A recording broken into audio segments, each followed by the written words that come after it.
wanted to go hard edge. And if you look at him, he's completely sleeved. Now, he's got tattoos that run from his fingertips all the way up to his nostrils. Have you heard the newer version of Ice Ice Baby? He redid it. Like, he made it like a rap metal song. Hardcore. Yeah. Oh, no. I wouldn't doubt he did that. It doesn't surprise me. He just was like hung his head in shame on that show. Like, oh, shut up. I don't even want to know about that. But that's the only thing he's got.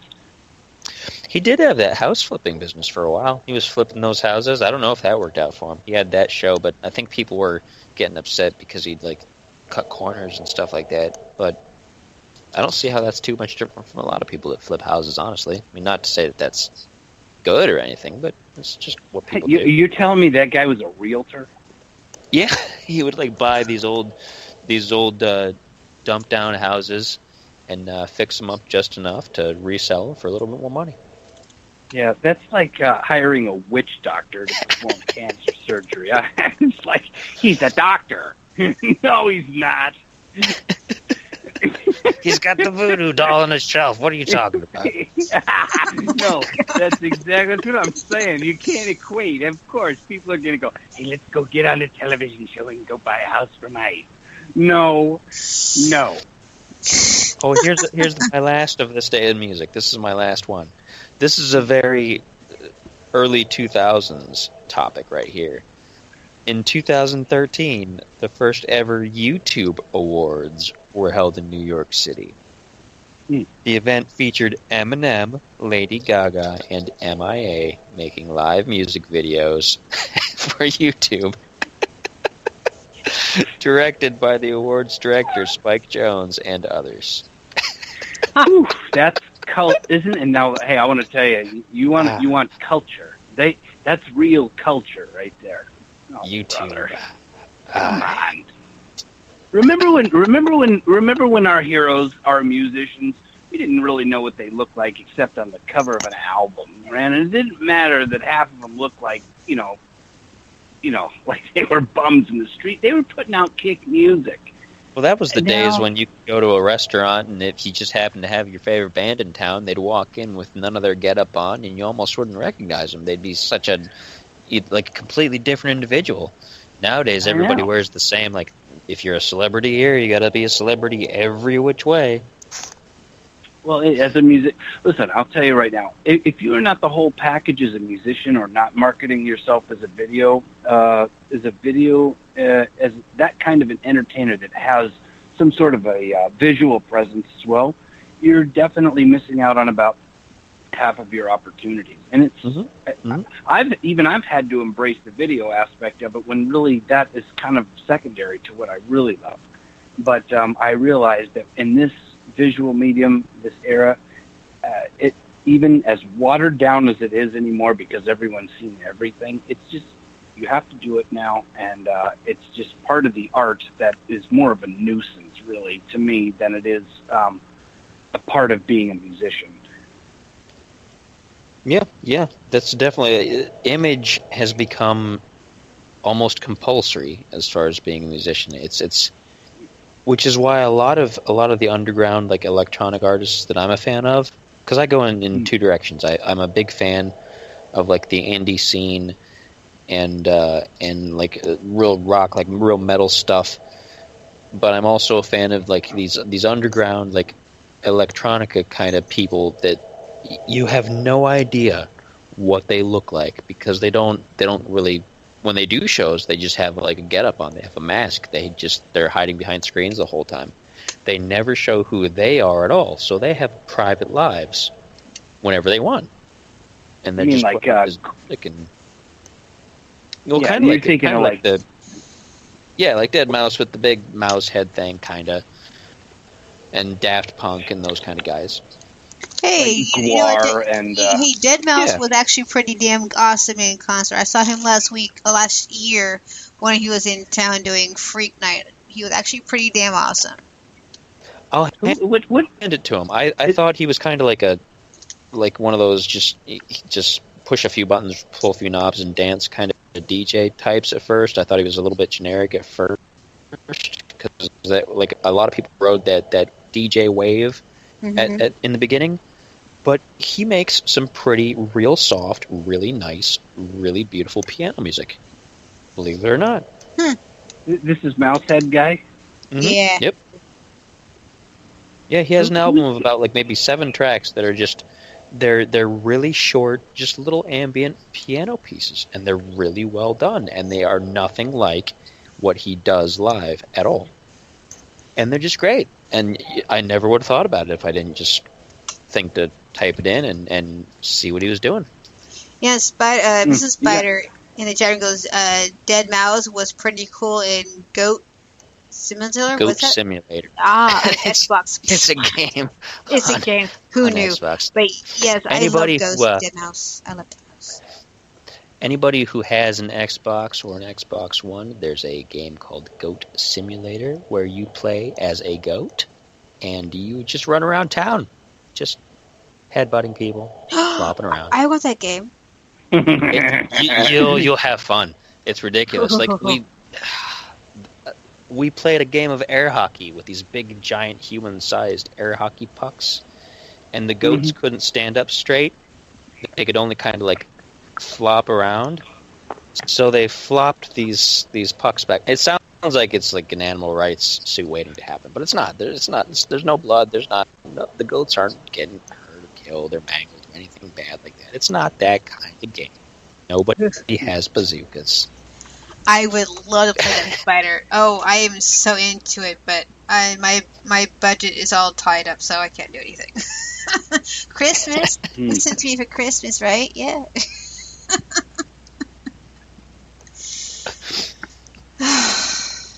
Yeah, I being the gamer, I tend to go off on these little tangents sometimes about my games and things.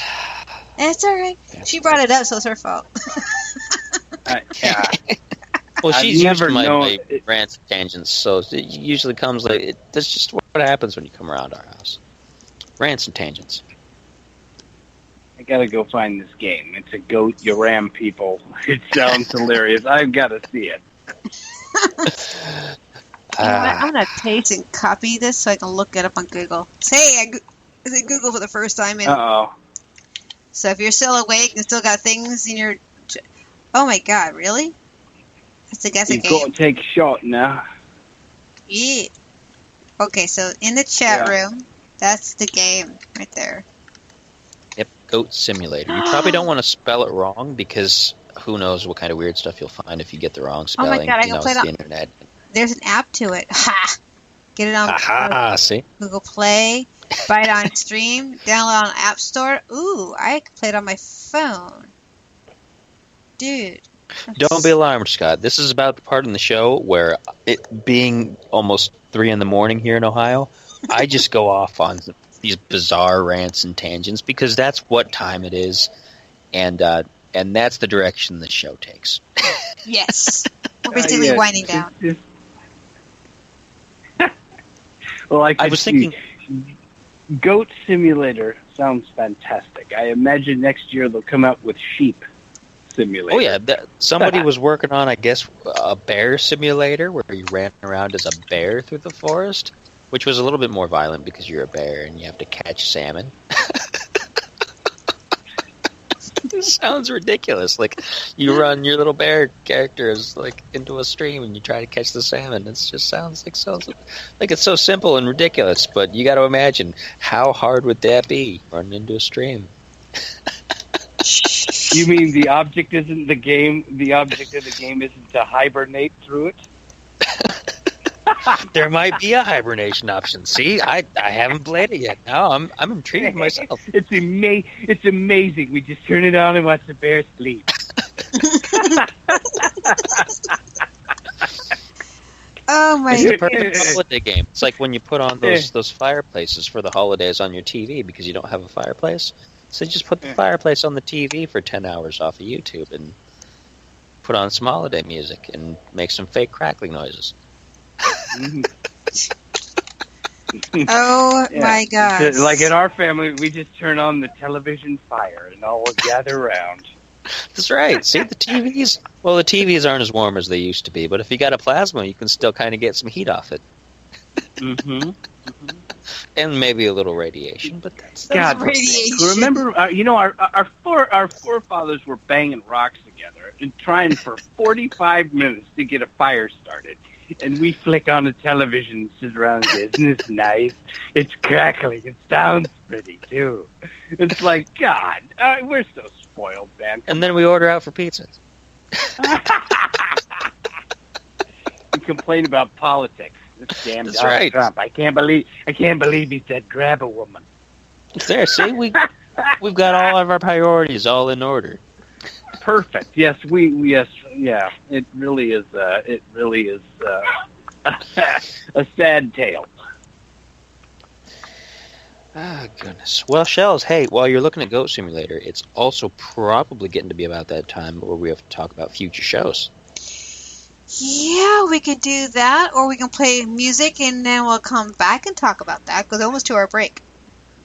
And because you want to play the Goat Simulator app on the break. No.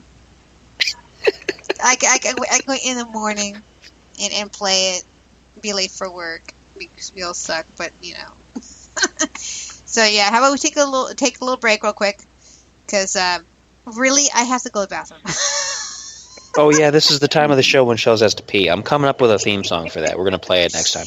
Yeah, so... Really, you just take the phone in there. We'll know when it gets echoey where you are. No. And just come on now. Well, honey, the thing is, I'm not on the phone. You're on the phone. I'm on behind my computer, and I don't think I can take the whole entire computer into the bathroom. That would be, like, really wrong. Oh, okay.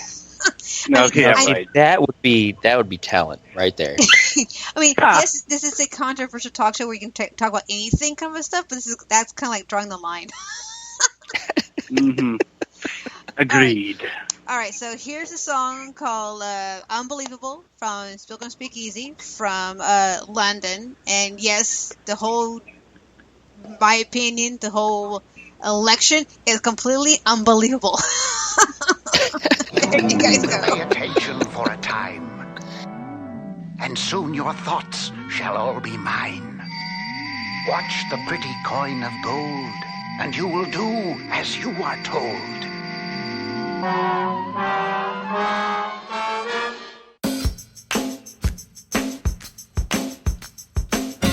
Unfucking believable, unfucking believable, unfucking believable, unfucking believable, unfucking believable, unfucking believable, unfucking believable, unfucking believable. See it is believing, and you can't believe it.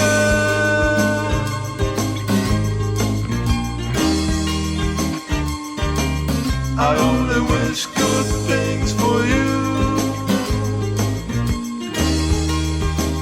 because life's too short. But your path is still a bit unfucking believable, unfucking believable, unfucking believable, unfucking believable, unfucking believable, unfucking believable, unfucking believable, unfucking believable. See it, believe it, and you can't believe it.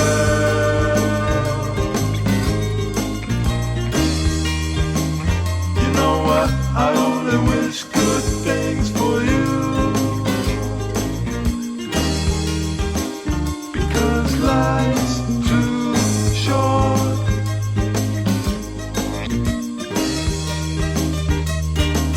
I see the way you play yourself, I see the way you spread your lies. Who knows what's in your head?